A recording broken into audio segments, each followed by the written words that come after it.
आज से शुरू करने जा रहे हैं आज से शुरू करने जा रहे हैं हम एनसीईआरटी सीरीज। इस एनसीईआरटी सीरीज में हम 6 से 12 तक का लगभग जीएस 1 जीएस 2 और जीएस 3 के सारे सिलेबस को कवर करने की कोशिश करेंगे और अपने बेसिक को स्ट्रॉन्ग करने की भी कोशिश करेंगे।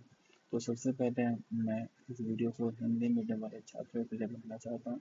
बाद में जैसा जो होता है तो इंग्लिश मीडियम वालों के लिए बनाता हूँ।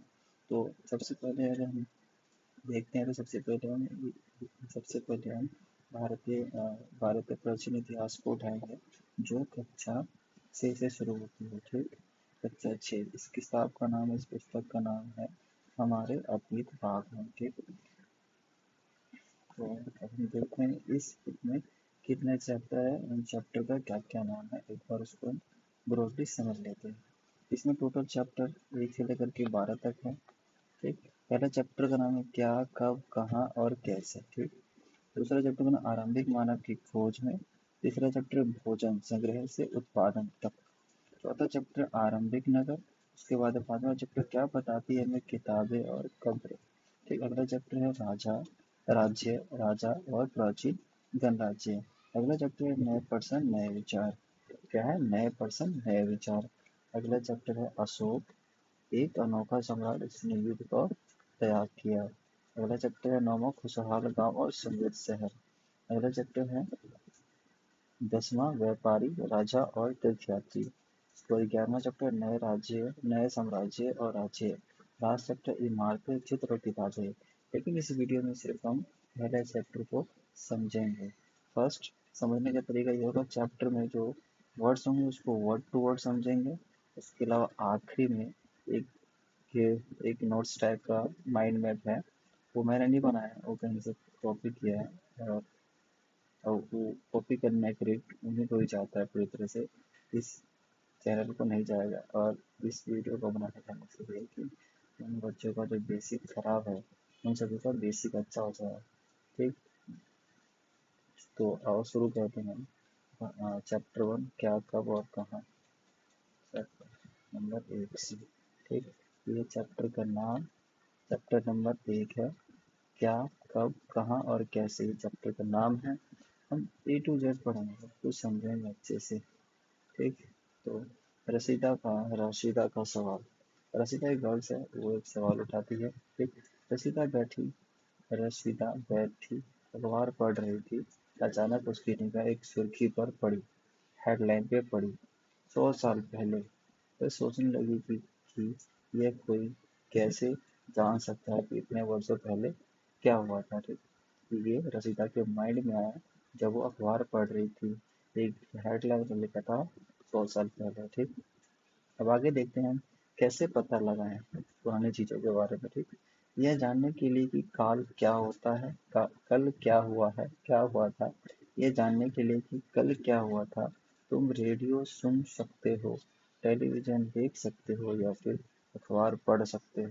ठीक, साथ ही ये जानने के लिए कि पिछले साल क्या हुआ था, तुम किसी ऐसी व्यक्ति से बात कर सकते हो जिसे उस समय की स्मृति या फिर याद हो। अगला है, लेकिन बहुत पहले क्या होता है ये कैसे जाना जा सकता है। ठीक, साल 2 साल की बातें तो हम जान सकते हैं उस इंसान से मिल करके जिसको उस चीज़ों के बारे में याद हो, लेकिन बहुत समय पहले के बारे में हम कैसे जान सकते हैं। ठीक, कह रहा है अतीत। अब अगला है अतीत के बारे में हम क्या जान सकते हैं। ठीक, मतलब पास्ट के बारे में हम क्या क्या जान सकते हैं। अतीत के बारे में बहुत कुछ जाना जा सकता है। अतीत के बारे में बहुत कुछ जाना जा सकता है।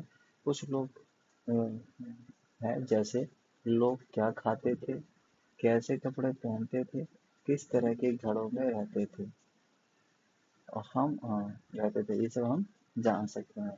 हम खेत को मतलब शिकारियों, पशुपालकों, कृषकों, शासकों, व्यापारियों, पुरोहितों, शिल्पकारों, कलाकारों, संगीतकारों या फिर वैज्ञानिक के जीवन के बारे में जानकारियाँ हासिल कर सकते हैं। मतलब इन सभी लोगों के बारे में भी हम जानकारी इकट्ठा कर सकते हैं। ठीक, यही नहीं, हम यह भी पता कर सकते हैं कि उस समय बच्चे कौन से खेल खेलते थे, कौन सी कहानियाँ सुनते थे, और कौन सा नाटक देख सकते थे या फिर कौन कौन से गीत गाते थे। ठीक। अब आगे देखते हैं लोग कहाँ रहते थे, इसके बारे में जानते हैं। ये मानचित्र पृष्ठ नंबर 2 पे दिया गया हुआ है। इसमें नर्मदा नदी का पता लगाने के लिए बोल रखा है, जो नर्मदा नदी है। कह रहा है कई लाख वर्ष पहले से लोग इस नदी के तट पर रहते थे। कई लाख वर्ष पहले से लोग इस नदी के तट पर रहते थे। यहाँ रहने वाले आरंभिक लोगों में से कुछ कुशल संग्राहक थे। ठीक। मतलब नर्मदा नदी के तट पर रहने वाले जो कुछ लोग थे ना, वो अच्छे स्किलफुल कलेक्शन करने वाले लोग थे, संग्राहक थे, जो आसपास के जंगलों की विशाल संपदा से परिचित थे।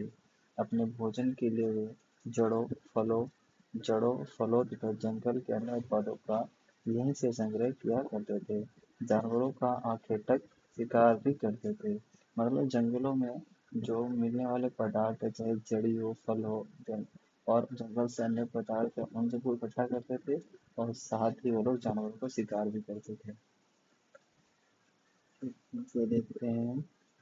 कह रहा अब तुम उत्तर पश्चिम की सुलेमान और केथर पहाड़ियों का पता लगाओ।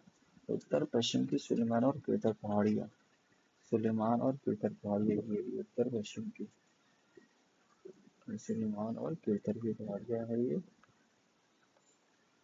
केथर सुलेमान एक ही पहाड़ी है। ठीक।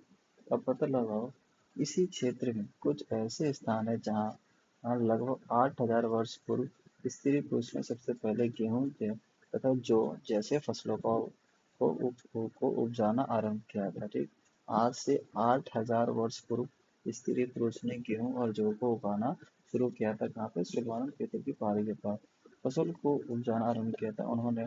भेड़ बकरी और गाय बैल जैसे पशु को पालतू बनाना शुरू किया। ठीक।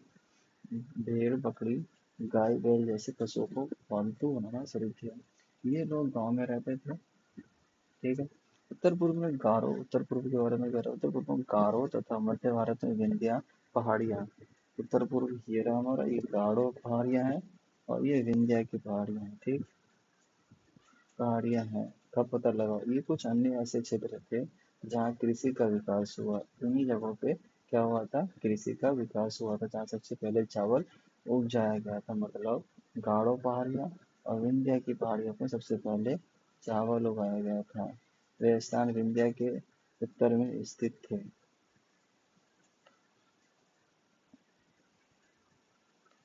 तो आगे देखते हैं। मानचित्र पर सिंधु तथा इसकी सहायक नदियों का पता लगाने का प्रयास कीजिए। सिंधु और सहायक नदियों का पता लगाने का प्रयास करते हैं। तो सबसे पहले देखते हैं सिंधु की सहायक नदियाँ। ये रही हमारी सिंधु नदी और इसकी सहायक नदियाँ कौन कौन सी है? इधर से जा रही है, ये है हमारा झेलम, इसके बाद ये चेनाब, ये रावी, ये व्यास, ये सतलुज। ये क्या है? सिंधु की सहायक नदियाँ। कितनी नदियाँ? 1 2 3 4 5। सिंधु की 5 सहायक नदियाँ: झेलम, चेनाब, रावी, व्यास, सतलुज। झेलम, चेनाब, रावी, व्यास, सतलुज। ठीक।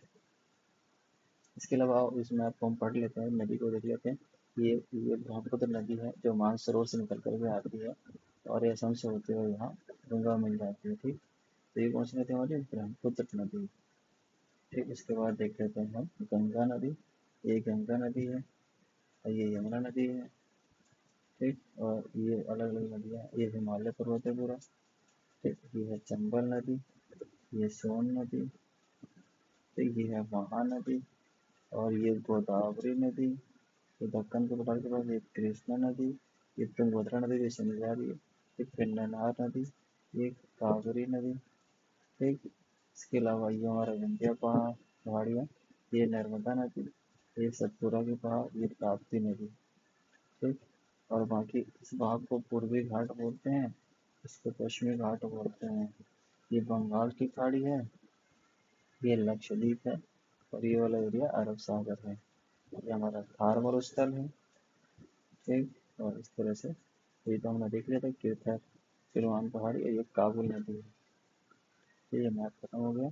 अब आगे चलते हैं नेक्स्ट। सहायक नदियाँ उन्हें कहते हैं। अब कह रहे सहायक नदियाँ उन्हें कहते हैं जो एक बड़ी नदी में मिल जाती है। मतलब जो झेलम, चेनाब, रावी, व्यास, सतलज थी, वो सिंधु नदी में अगर मिल गई तो सिंधु नदी में मिलने वाली नदी को क्या बोलेंगे? सहायक नदियाँ। तो सिंधु की कितनी सहायक नदी है? 5। लगभग 4700 वर्ष पूर्व इन्हीं नदियों के किनारे कुछ आरंभिक नगर फले फूले। गंगा व उसकी सहायक नदियों के किनारे तथा समुद्र तट इलाके में नगरों का विकास हुआ। गंगा व इसकी सहायक नदियों के किनारे तथा समुद्र तटों के इलाकों के नगरों का विकास हुआ। 2500 ईसा पूर्व। मतलब गंगा तथा उसकी सहायक नदियों के किनारे हुए नगरों का विकास हुआ था। वो कब हुआ था? आज से 2500 वर्ष पूर्व। गंगा तथा इसकी सहायक नदियां सोन का पता लगाओ। सोन। ठीक। गंगा के दक्षिण में इन नदियों के आसपास का क्षेत्र प्राचीन काल में मगध नाम से जाना जाता था। इसके शासक बहुत शक्तिशाली थे और उन्होंने एक विशाल राज्य स्थापित किया था। मतलब मगध के जो शासक थे वो बहुत ही ज्यादा शक्तिशाली थे और उन्होंने विशाल राज्य स्थापित किया था। देश के अन्य हिस्से में भी ऐसे राज्य की स्थापना की गई थी। लोगों ने सदैव उपमहाद्वीप के एक हिस्से से दूसरे हिस्से तक यात्रा की। कभी कभी हिमालय जैसे ऊंचे पर्वत, पहाड़ियाँ, रेगिस्तान, नदियाँ तथा समुद्रों के कारण यात्रा जोखिम बड़े हो सकते थे भई होती थी, फिर भी ये यात्रा उनके लिए असंभव नहीं था। अतः कभी लोग काम की तलाश में, कभी प्राकृतिक आपदा के कारण एक स्थान से दूसरे स्थान तक जाया करते थे। कभी कभी सेनाएं दूसरे क्षेत्र पर विजय हासिल करने के लिए ये जाती थी। और इसके अतिरिक्त व्यापारी कभी काफिले में तो कभी जहाजों में अपने स्थान मूल्यवान वस्तु लेकर एक स्थान से दूसरे स्थान पर जाते रहते थे। धार्मिक गुरु लोगों को शिक्षा और सलाह देते हुए एक गांव से दूसरे गांव तक एक गांव से दूसरे गांव तथा एक कस्बे से दूसरे कस्बे जाया करते थे। कुछ लोग नए और रोचक स्थानों को खोजने की चाह में उत्सुकता भी यात्रा किया करते थे। इन सभी यात्राओं से लोगों को एक दूसरे के विचार को जानने का अवसर मिलता था। आज लोग यात्राएं क्यों करते हैं? आज के बारे में कह रहे हैं। एक बार फिर से मानचित्र एक को देखो। पहाड़ियाँ, पर्वत, समुद्र इस उपमहाद्वीप की प्राकृतिक सीमा का निर्माण करती है। ठीक। पहाड़ियाँ, पर्वत, समुद्र इस उपमहाद्वीप की प्राकृतिक सीमा का निर्माण करती है। हालांकि लोगों के लिए इन सीमाओं को पार करना आसान नहीं था। जिन्होंने ऐसा चाहा वह ऐसा कर सके। वह पर्वतों की ऊंचाइयों को छू सके और गहरे समुद्र को पार कर सके।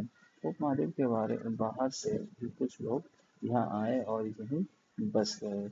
लोगों के इस आवागमन ने हमारी संस्कृति परंपराओं को समृद्ध किया। लोगों के इस आवागमन ने क्या किया? हमारी संस्कृति और सांस्कृतिक और परंपराओं को समृद्ध किया, अच्छा किया। मतलब अगला देखते हैं मानचित्र एक में। देखिए दक्षिण एशिया में कौन कौन से देश है? भारत, पाकिस्तान, बांग्लादेश, नेपाल, भूटान।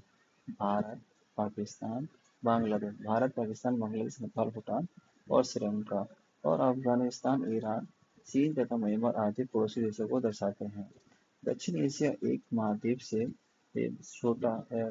दक्षिण एशिया एक महाद्वीप से छोटा है, लेकिन विशालता तथा बाकी एशिया से समुद्रों, पहाड़ी तथा पर्वतों से बंटा होने के कारण इसे प्रायः उपमहाद्वीप कहा जाता है। आगे देखते हैं कई सौ वर्ष से लोग पत्थर को तराशने, संगीत रचने और यहाँ तक कि भोजन बनाने के नए तरीकों के बारे में दूसरे के विचारों को अपनाते रहे हैं। देश के नाम के बारे में देखें तो है देश का नाम। अपने देश के लिए हम प्रिय इंडिया तथा भारत जैसे नामों का प्रयोग करते हैं। इंडिया शब्द इंडस इंडिया शब्द इंडस से निकला है, जिसे संस्कृत में सिंधु कहा जाता है। इंडिया शब्द इंडस से निकला है, जिसको संस्कृत में सिंधु कहा जाता है। अपने एटलस में ईरान, यूनान का पता लगाओ। लगभग 2500 वर्ष पूर्व उत्तर पश्चिम की ओर से आने वाले ईरानियों ने सिंधु को हिंदोस अथवा हिंदोस और हिंदोस और इस नदी के पूर्व में स्थित भूमि प्रदेश को इंडिया कहा। भारत नाम का प्रयोग जो है उत्तर पश्चिम में रहने वाले लोगों के एक समूह उत्तर पश्चिम में रहने वाले लोग एक समूह के लिए किया जाता था। इस समूह का उल्लेख संस्कृत की एक आरंभिक लगभग 3500 वर्ष पुरानी कृति ऋग्वेद में भी मिलता है। बाद में इसका प्रयोग देश के लिए होने लगा। अतीत के बारे में कैसे जानें? अतीत के बारे में कैसे जानें? अतीत की जानकारी हम कई तरह से प्राप्त कर सकते हैं। इनमें से एक तरीका अतीत में लिखी गई पुस्तकों को ढूंढना। ठीक, अतीत के बारे में हम कई तरह से जान सकते हैं। जैसे पहला तरीका है अतीत में लिखी पुस्तकों को ढूंढना और पढ़ना। ये पुस्तकें हाथ से लिखी होने के कारण पांडुलिपि कही जाती है। ठीक, प्राचीन काल में हाथों से लिखी गई पुस्तक को क्या कहा जाता था? पांडुलिपि कहा जाता था। अंग्रेजी में पांडुलिपि के लिए प्रयुक्त होने वाला मैन्युस्क्रिप्ट शब्द लैटिन शब्द मेनु, जिसका अर्थ हाथ से निकला है। ये पांडुलिपियां तार पत्रों अथवा हिमालय क्षेत्र में उगने वाले भोज नामक पेड़ की छाल से विशेष तरीके से तैयार भोजपत्र पर लिखी मिलती थी। ये देख लेते हैं तार पत्रों से बनी पांडुलिपि का एक पृष्ठ। यह पांडुलिपि लगभग 1000 वर्ष पहले लिखी गई थी। किताब बनाने के लिए तार के पत्तों को काटकर उनके अलग अलग हिस्सों को एक साथ बांध दिया जाता था। भोज पेड़ की छाल से बनी ऐसी ही एक पांडुलिपि को तुम यहाँ देख सकते हो। इसके बारे में बोला गया है, एक पांडुलिपि है। नेक्स्ट अगला है हमारा, इतने वर्षों में इनमें से कई पांडुलिपियों को कीड़ों ने खा लिया तथा कुछ नष्ट कर दिए गए। फिर भी ऐसी कई पांडुलिपियां आज भी उपलब्ध है। प्रिय, ये पांडुलिपियां मंदिरों विहारों में प्राप्त होती है। ये पांडुलिपि कहाँ प्राप्त होती है? मंदिरों और विहारों में। इन पुस्तक में धार्मिक मान्यताओं, व्यवहारों, राजाओं के जीवन, औषधियों, विज्ञान आदि सभी प्रकार के विषयों की चर्चा मिलती है। इनके अतिरिक्त यहाँ महाकाव्य, कविताएं, नाटक भी है। इनमें से कई संस्कृत में लिखे हुए मिलते हैं, जबकि अन्य प्राकृतिक और तमिल में। प्राकृतिक भाषा का प्रयोग आम लोग करते थे। प्राकृत भाषा का जो प्रयोग है वो आम लोग करते थे। हम अभिलेखों का भी अध्ययन कर सकते हैं। ऐसे लेख पत्थर अथवा धातु जैसी अपेक्षाकृत कठोर सतह पर उत्कीर्ण किए गए मिलते हैं।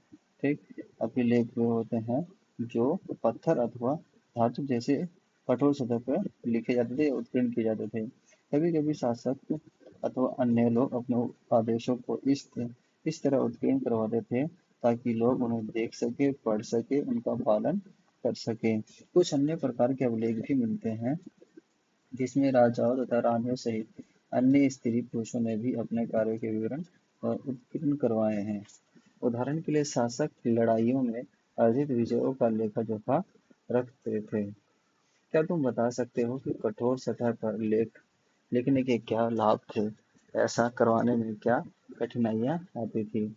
इसके अतिरिक्त अन्य कई वस्तुएं अतीत में बनी और प्रयोग में लाई जाती थी। ऐसी ऐसी वस्तुओं का अध्ययन करने वाले व्यक्ति पुरातत्वविद कहलाते थे। एक पुरातत्वविद पत्थर तथा ईंट से बनी इमारतों के अवशेषों पुरातत्वविद पत्थरों, ईंटों से बनी इमारतों, अवशेषों, चित्रों अथवा तथा मूर्तियों का अध्ययन करते थे। ठीक, जो पुरातत्वविद होते थे वो पत्थर, ईंट से बनी इमारतों के अवशेषों, चित्रों और मूर्तियों का अध्ययन करते थे। वह औजारों, हथियारों, बर्तनों और आभूषण तथा सिक्कों की प्राप्ति के लिए छानबीन तथा खुदाई भी करते थे। इन इनसे इनसे कुछ वस्तुएं पत्थर, पक्की मिट्टी तथा कुछ धातुओं की बनी हो सकती थी। ऐसे तत्व कठोर तथा जल्दी नष्ट होने वाले होते थे। पुरातत्वविद जानवरों, चिड़िया, मछलियों की हड्डियां भी ढूंढते हैं। इससे उन्हें ये जानने में भी मदद मिलती है कि अतीत में लोग क्या खाते थे। वनस्पति के अवशेष बहुत मुश्किल से बच पाते हैं। यदि अन्न के दाने अथवा लकड़ी के टुकड़े जल जाते तो वह जले हुए रूप में बचे रहते हैं। क्या प्रोजेक्टों को बहुधा कपड़ों के अवशेष मिलते होंगे? पांडुलिपियां, अभिलेखों प्रौद्योगिकी से ज्ञात जानकारियों के लिए इतिहासकार स्रोत शब्द का प्रयोग करते हैं। पांडुलिपियां, अभिलेखों तथा प्रौद्योगिकी से ज्ञात जानकारियों के लिए इतिहासकार किस शब्द का प्रयोग करते हैं? स्रोत शब्द का प्रयोग करते हैं। इतिहासकार उन्हें कहते हैं जो अतीत का अध्ययन करते हैं। स्रोत के प्राप्त होते ही अतीत के बारे में पढ़ना बहुत रोचक हो जाता है, क्योंकि इन स्रोतों की सहायता से हम धीरे धीरे अतीत का पुनर्निर्माण करते जाते हैं। अतः इतिहासकार उन जासूसों की तरह है जो इन सभी स्रोतों का प्रयोग सुराग के रूप में कर अतीत को जानने का प्रयास करते हैं। अतीत एक या अनेक, इसके बारे में देखते हैं क्या क्या विकल्प है। क्या तुमने इस पुस्तक के शीर्षक हमारे अतीत पर ध्यान दिया है? यहाँ अतीत शब्द का प्रयोग बहुवचन के रूप में किया गया है। ऐसा इस तथ्य की ओर ध्यान दिलाने के लिए किया गया है कि अलग अलग समूह के लोगों के लिए इस अतीत के अलग अलग मायने थे। उदाहरण के लिए पशुपालकों तथा कृषकों का जीवन राजा तथा रानियों के जीवन से, व्यापारियों तथा जीवन शिल्पकारों के जीवन से बहुत भिन्न थे। जैसा कि हम आज भी देखते हैं, उस समय भी देश के अलग अलग हिस्सों में लोग अलग अलग व्यवहारों तथा रीति रिवाजों का पालन करते थे। उदाहरण के लिए आज अंडमान द्वीप के अधिकांश लोग अपना भोजन मछलियां पकड़कर, शिकार करके तथा फल फूल के संग्रह द्वारा प्राप्त करते हैं। इसके विपरीत शहरों में रहने वाले लोग खाद्य आपूर्ति के लिए अन्य व्यक्तियों पर निर्भर करते हैं। इस तरह के भेद अतीत में भी विद्यमान है। ठीक, इसके अतिरिक्त एक अन्य तरह का भेद है, उस समय शासक अपने विजयों का लेखा जोखा रखते थे। यही कारण है कि हम उन शासकों तथा उनके द्वारा लड़ी जाने वाली लड़ाइयों के बारे में काफी जानते हैं, जबकि शिकारी, मछुआरों, संग्राहक, कृषक, पशुपालकों जैसे आम आदमी प्राय अपने कार्यों का लेखा जोखा नहीं रखते थे। प्रौद्योगिकी की सहायता से हम उनके जीवन को जानने में मदद मिलती है, हालांकि अभी भी उनके बारे में बहुत कुछ जानना शेष है। एक तिथि का मतलब, अब हम तिथि के मतलब के बारे में जानते हैं। अगर कोई तुमसे तिथि के विषय में पूछे तो तुम शायद उस दिन की तारीख, माह, वर्ष जैसे 2000 या इसी तरह का कोई और वर्ष बताओगे। वर्ष वर्ष की यह गणना ईसाई धर्म प्रवर्तक ईसा मसीह के जन्म की तिथि से की जाती है। अतः 2000 वर्ष कहने का तात्पर्य ईसा मसीह के जन्म के 2000 वर्ष के बाद। ईसा मसीह के जन्म के पूर्व की सभी तिथियां ईसा से पहले के रूप में जानी जाती है। इस पुस्तक में 2000 को अपना आरंभिक बिंदु मानते हुए वर्तमान से पूर्व की तिथि का उल्लेख करेंगे।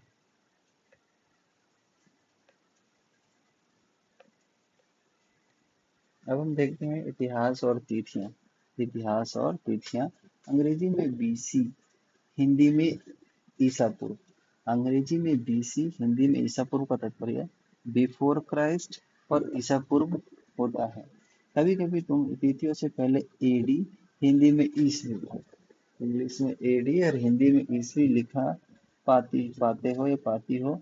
और एडी का मतलब एनो डोमिनी नामक दो लैटिन सबसे बना है। इसका तात्पर्य ईसा मसीह के जन्म के पूर्व से है। कभी कभी एडी की जगह सीई, तथा बीसी की जगह पे बीसीई का प्रयोग होता है। सीई अक्षरों का प्रयोग कॉमन एरा, सीई का मतलब कॉमन एरा और बीसीई का मतलब होता है बिफोर कॉमन एरा। सीई का मतलब common era, BC before common era के लिए होता है। इन शब्दों का प्रयोग इसलिए करते हैं क्योंकि विश्व के अधिकांश देशों में अब इस कैलेंडर का प्रयोग सामान्य हो गया है। भारत में तिथियों के इस रूप का प्रयोग लगभग 200 वर्ष पूर्व आरंभ हुआ था। कभी कभी अंग्रेजी के डीपी अक्षरों का प्रयोग, जिसका तात्पर्य बिफोर प्रेजेंट, वर्तमान से पूर्व है। ठीक, इसके बाद हम देखते हैं अन्यत्र में कहानी है, ये भी लिपि से संबंधित पढ़ लेते हैं। जैसा कि हमने पहले पढ़ा, अभिलेख कठोर सतह पर उत्कीर्ण करवाए जाते हैं। ठीक, कठोर सतह पर लिखवाए जाते हैं। इनमें से कई अभिलेख कई सौ वर्ष पूर्व लिखे गए थे। सभी आलोकों में लिपियां और भाषाओं का प्रयोग होता है। जितने अभिलेख होते हैं सब में लिपि और भाषा का प्रयोग होता है। समय के साथ साथ अभिलेख में प्रयुक्त भाषाओं तथा लिपियों में बहुत बदलाव आ चुके हैं। विद्वान यह कैसे जान पाते हैं कि क्या लिखा था? इसका पता अज्ञात लिपि का अर्थ निकालने की एक प्रक्रिया किया है द्वारा लगाया जा सकता है। इस प्रकार अज्ञात लिपि को जानने की एक प्रसिद्ध कहानी है। उत्तर अफ्रीका मिस्र से मिलती है। लगभग 5000 ईसा पूर्व यहाँ राजा रानी रहते थे। मतलब मिस्र में, उत्तर अफ्रीका में। मिस्र के उत्तरी तट पर रोशेटा नाम का एक कस्बा है।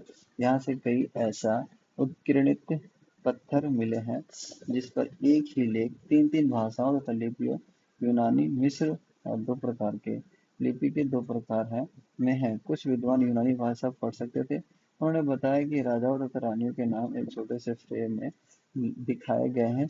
इसको क्या बोलते हैं? कारतूस कहा जाता है। इसके बाद विद्वान ने यूनानी मिस्र संकेतकों को अगल बगल रखते हुए मिस्र अक्षरों की समानार्थक ध्वनि की पहचान की। जैसा कि तुम देख सकते हो, यहाँ एल अक्षर के लिए शेर और ए अक्षर के लिए चिड़िया के चित्र बने हैं। एक बार जब उन्होंने यह जान लिया कि विभिन्न अक्षर के लिए प्रयुक्त हुए हैं तो वे आसानी से अन्य अभिलेख भी पढ़ सकते हैं। ठीक, तो इस तरह से हमने इस किताब को एक बार रीडिंग लगा दी, जिससे हमने ये समझ लिया कि इस किताब में क्या क्या चीज़ें हैं।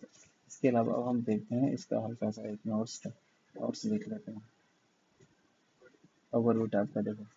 पहला है वाई पीपल ट्रेवल, लोग यात्रा क्यों करते थे? क्या है? लोग यात्रा क्यों करते थे? लोग यात्रा क्यों करते थे?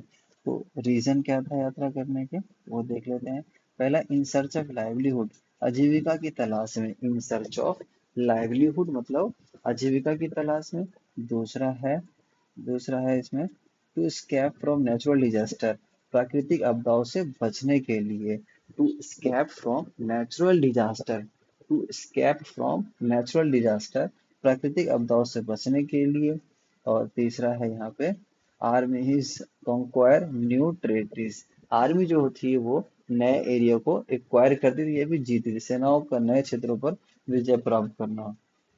अगला पॉइंट है adventure to discover new place, साहसिक कार्य और नई जगहों का खोज। Adventure to discover new place, साहसिक कार्य और नई जगहों की खोज के लिए यात्रा करते थे। अगला है religious teachers walk to offer instruction, जो रिलीजियस धर्मगुरु होते थे, धर्म शिक्षक होते थे, वो निर्देश देने के लिए चलते थे, यात्रा करते थे। ठीक, मार्चेंट्स मूव विद देयर गुड्स, जो जो व्यापारी होते थे वो अपने सामान के साथ यात्रा करते थे, व्यापारी अपना माल लेकर जाते थे। ठीक, तो ये पॉइंट था कि लोग यात्रा क्यों करते थे। ठीक, अगला पॉइंट था हमारा इसमें शुरू से हमें नहीं देखा, चलो शुरू से देख लेते हैं।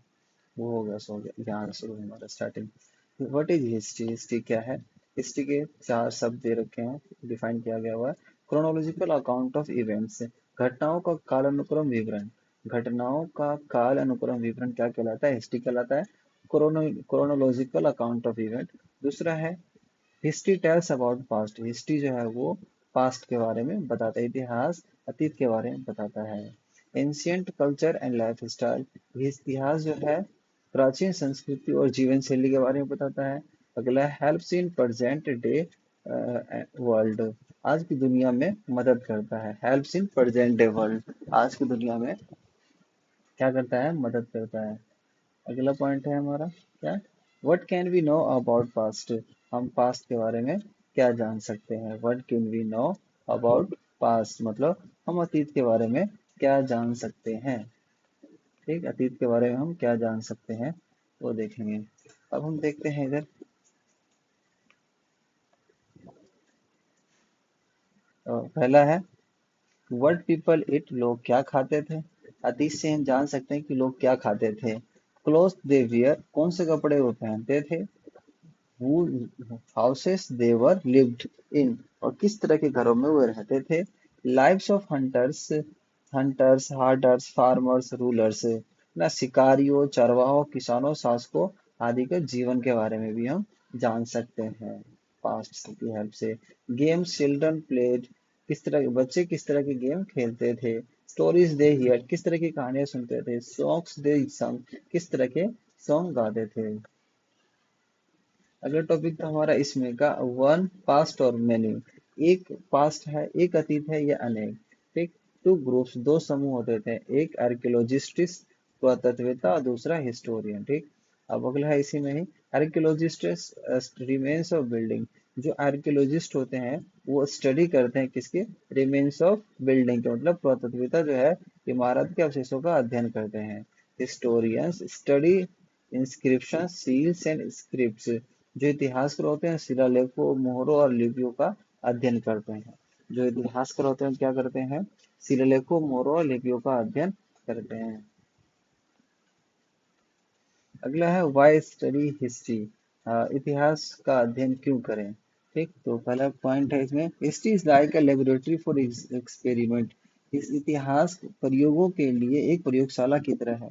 History is like a laboratory, इतिहास जो है वो एक लेबोरेटरी के लिए है, किस चीज के लिए, फॉर एक्सपेरिमेंट मतलब प्रयोगशाला की तरह, प्रयोग के लिए है। ठीक। इतिहास प्रयोग के लिए एक प्रयोगशाला की तरह है। दूसरा point, lots of examples of good governance Ashoka and Akbar.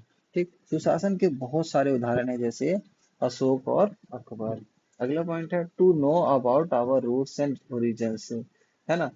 हमें इतिहास क्यों पढ़ना चाहिए, क्योंकि इससे हम जानते हैं हमारी जड़ों, उत्पत्ति के बारे में जानने के लिए हेल्प करती है इतिहास। अगला है study the main reason for problem, है ना। Problem caste, riots, ethnic conflict, religion, regionalism etcetera. जातीय दंगे, जातीय संघर्ष, क्षेत्रीयवाद आदि समस्या के मुख्य कारणों का अध्ययन करने में इतिहास हमें हेल्प करती है। अगला है पांचवा, to know the historical link reference to play better in a geopolitics. भू राजनीतिक में बेहतर भूमिका निभाने के लिए ऐतिहासिक कड़ियों और संदर्भों को जानने के लिए इतिहास हमारी मदद करता है। अगला पॉइंट है बेनिफिट्स ऑफ ट्रेवलिंग, यात्रा के क्या लाभ है वो देख लेते हैं। सबसे पहले हम शुरू करते हैं यहाँ से, sharing of ideas between people, लोगों के बीच विचारों का आदान प्रदान करते हैं, होती है। कल्चरल ट्रेडिशन एनरिच्ड, सांस्कृतिक परंपराओं समृद्ध हुई। New skills of carving stones, पत्थर की तराशने की नई नए कौशल आए। शेयरिंग फूड्स, कुकिंग हैबिट्स, भोजन और खाना पकाने की आदतें साझा करना। Arts like music, painting enriched, संगीत, चित्रकला जैसी कलाएं समृद्ध हुई या फिर बढ़ी। अगला टॉपिक है हमारे इसमें से sources to know about the past, अतीत को जानने के स्रोत कौन कौन से हैं। ठीक। इसमें दे रखा है मैन्यूस्क्रिप्ट्स, इंस्क्रिप्शंस और आर्कियोलॉजी। ठीक। मैन्यूस्क्रिप्ट्स क्या होता है, मेनू मीन्स हैंड, हाथ होता है। रिटन ऑन पाम लीफ के द्वारा लिखा जाता है, और on bark of birch tree, और रिटन ऑन पाम लीफ के ऊपर लिखा जाता है on bark of birch tree. तार के पत्ते पर या बर्च वृक्ष की छाल पर लिखा जाता था। ठीक। क्या मैन्यूस्क्रिप्ट। अबाउट रिलीजियस बिलीफ्स, हम रिलीजियस बिलीफ्स के बारे में जानते हैं। प्रैक्टिस के बारे में, लाइव्स ऑफ किंग्स के बारे में जानते हैं। मेडिसिन और साइंस के बारे में जानते हैं। धार्मिक मान्यताओं, धार्मिक मान्यताओं, प्रथाओं, राजाओं के जीवन, चिकित्सा और विज्ञान के बारे में हम जानते हैं किसमें, मैन्यूस्क्रिप्ट में। ठीक। अगला है हमारा इंस्क्रिप्शन अभिलेख, रिटन ऑन हार्ड सरफेस। जो इंस्क्रिप्शंस होते हैं वो हार्ड सरफेस पे लिखे जाते हैं, लाइक जैसे स्टोन और मेटल्स। ठीक। पत्थर और धातु जैसे कठोर सतह पर लिखा जाता है। Kings got inscribed their orders victories in battles on stones and metals। राजाओं ने अपने आदेशों और युद्धों में जीत को पत्थरों, धातुओं पर अंकित करवाया। Examples, Kandahar inscriptions of Ashoka, सोफा के कंधार इंस्क्रिप्शन। अगला है आर्कियोलॉजी, मतलब पुरातत्व। Things made and used past, अतीत में बनाई और उपयोग की गई चीजें, अतीत में बनाई और उपयोग की गई चीजें, things made and used in past. Paintings, sculpture, weapons, pots, ornaments, coins and bones। ये सारी चीजें हैं जिसके हेल्प से आर्कियोलॉजी जो है, आर्कियोलॉजिस्ट वो इतिहास को जानते हैं। अगला है नेम ऑफ द लैंड, भूमि का नाम, इंडिया और भारत। ठीक, यहाँ पे है from the word Indus Sindhu in Sanskrit. Sanskrit में सिंधु शब्द से, है ना, संस्कृत में from the word Indus, Indus शब्द से सिंधु इन संस्कृत, सिंधु जो है वो संस्कृत में कहा जाता है इंडस को। Iranians and Greeks called it Indos and Hindos और इंडोस। इरानियंस ग्रीक जो है इसको हिंडोस और इंडोस कहा कहते थे। Land east of the river Indus cold India. ठीक, इंडस के land east of the river Indus, Indus river के पूर्व मतलब ईस्ट वाले लैंड को क्या कहा गया, इंडिया कहा गया। सिंधु नदी के पूर्व की भूमि को इंडिया कहा गया। भारत के बारे में मेंशन इन ऋग्वेदा, ऋग्वेदा में मेंशन किया गया हुआ है। Used for a group of people who lived in the north west, ये एक ग्रुप ऑफ पीपल के लिए यूज किया जाता था जो नॉर्थ वेस्ट में रहते थे। उत्तर पश्चिम में रहने वाले लोगों के समूह के लिए उपयोग किया जाता था क्या, भारत शब्द। अब देखते हैं what can we know about past, past के बारे में हम क्या क्या जान सकते हैं। नो हीरा, फूड, खान पान, clothes, culture and tradition, settlement, बस्तियां, लाइवलीहुड। लाइवलीहुड में कैसे दीजिए, हंटर्स, हार्डर्स, हार्डर्स मतलब होता है चरवाहे, फार्मर्स किसान, मर्चेंट व्यापारी। ठीक, इसके अलावा stories and games and society. ये सारी चीजें हम पास्ट के बारे में ये जान सकते हैं। ठीक, अगला है वेयर डिड पीपल लिव, लोग कहाँ रहते थे। वेयर डिड पीपल लिव, लोग कहाँ रहते थे। लिव्ड नियर रिवर्स, नदियों के पास रहते थे। Need water for all purpose, हर चीज के लिए पानी की जरूरत होती थी, सभी कार्यों के लिए पानी की आवश्यकता होती थी। Traces near Sulaiman Kirthar hills in north west, उत्तर पश्चिम में सुलेमान और क्रेटर पहाड़ियों के पास निशान मिले इनके रहने के। अलोंग विद गंगा महाजनपदस, गंगा के साथ साथ महाजनपद में, है ना, मतलब अलोंग विद गंगा महाजनपद। अगला है Himalayan mountain natural barrier, Himalaya पर्वत जो है वो एक प्राकृतिक बाधा है। Between India and central Asia, Bharat और सेंट्रल एशिया के बीच में। ठीक, first rice north of Vindhyas, पहली बार चावल उगाया गया तो नॉर्थ ऑफ विंध्यास के पास, चावल की पहली खेती विंध्या के उत्तर में हुई थी। ठीक, ये हमने पढ़ लिया है, ये भी हमने पढ़ लिया था पीछे। अच्छा, ये भी, ये नहीं पढ़ा था, सेटलमेंट्स के बारे में चल देख लेते हैं। अब ये हमारा सेटलमेंट, सेटलमेंट्स का मतलब क्या होता है, निवास करना, रहना, हैबिटेट करना। Bank of Narmada river, Narmada river के पास, नर्मदा रिवर के किनारे। People were skilled gathers and hunters, जो नर्मदा रिवर के किनारे रहते थे वो क्या थे, skilled gatherers and hunters, hunters थे। लोग कुशल और संग्रह करता शिकारी थे। सुलेमान एंड किर्थर हिल्स के बारे में क्या है, 8000 ईसा पूर्व से पहले की बात है। Village establish plus started growing crops animals rearing ना, सुलेमान और किरथर के पास जो है लोग क्या हुए थे, गांव की स्थापना हो गई थी, फसलें उगाना चालू कर दी तो पशुपालन शुरू हो गया था। गारो हिल्स और विंध्यास हिल्स, गारोज और विंध्या हिल्स के बारे में क्या, first rice cultivation in north Vindhyas, सबसे पहले चावल उगाया गया था विंध्यास के नॉर्थ में। विंध्या के उत्तर में पहली बार चावल की खेती के साक्ष्य मिले हैं। 4700 एगो मतलब 4700 साल पहले। Indus types tributaries, India and its tributary मतलब Indus and its tributaries, Sindhu और उसकी सहायक नदियां। The earliest cities flourished Indus valley civilisation, सबसे पहला जो शहर था वो फ्लोराइज्ड फला फूला था, कहाँ पे, इंडस वैली सिविलाइजेशन के नाम से, सिंधु घाटी सभ्यता के नाम से। 2500 years ago Ganga and its tributaries, Ganga और उसकी सहायक नदियां। Other cities developed Magadh kingdoms, अन्य शहर विकसित हुई थी मगध साम्राज्य के साथ में। ये हो गया था हमारा। अब ये है व्हाट डू डेट्स मीन, ये एक पॉइंट होता है हिस्ट्री में, यहाँ से शुरू होती है डेट्स। ठीक, ईसा मसीह के जन्म से, इससे पहले जन्म के बाद होता है, ये जन्म से पहले का होता है। इसको हम बीसी बोलते हैं, बिफोर क्राइस्ट। इसका दूसरा नाम बीसीई, बिफोर कॉमन एरा भी बोलते हैं, है ना। ये ईसा मसीह के जन्म के बाद का है, एडी, जिसको हम एनो डोमिनी बोलते हैं, एसी बोलते हैं या फिर कॉमन एरा बोलते हैं। ठीक, यही था बस। इस तरह से ये चैप्टर खत्म हो जाता है हमारा, और इसका सारा क्रेडिट जाता है, और इसका सारा क्रेडिट जाएगा एडिटोरिया को। इस एडिटोरिया को लिखा नहीं जा रहा है, एडिटोरिया को जाता है। ठीक, थैंक यू वेरी मच।